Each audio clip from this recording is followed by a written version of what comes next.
चढ़ल जवानी के गजब छोला इट ऊपर से लहंगा चोली छोटाइट चढ़ल जवानी के गजब छोला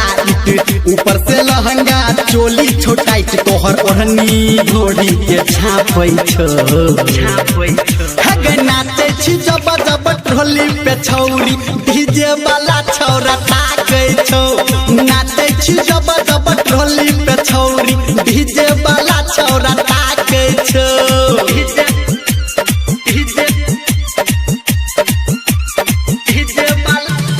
डीजे वाला छौरा ताकै छौ presented by Savaria Music. DJ वाला छौरा ताकै छौ हगे कोन क्रीम लगौने छियाई क्रीम लगौने छियाई ठोर के लाली ही करौला राई के लाली ही करौला आय हाय कोन क्रीम लगौने छियाई ठोर के लाली ही करौला राई देख के तोरा बूढ़ जवान थर थर कापै छौ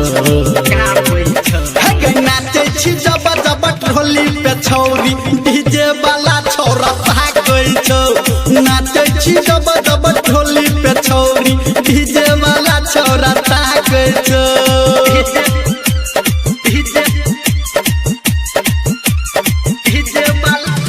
डीजे वाला छौरा ताकै छौ मंचला रिकॉर्डिंग स्टूडियो करिहर डीजे वाला छौरा ताकै छौ हगे तोरा पसंद के गाना बजै छौ तोरा पसंद के गाना बजै छौ तोरा संगे है छौरा नचै छौ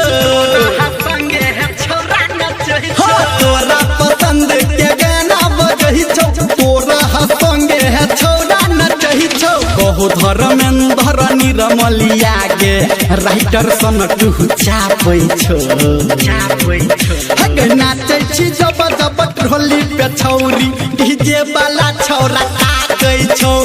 नाचै छी जब जब ढोली पे छौरी डीजे वाला छौरा ताकै छौ नाचै छी जब जब ढोली पे छौरी डीजे वाला छौरा ताकै छौ।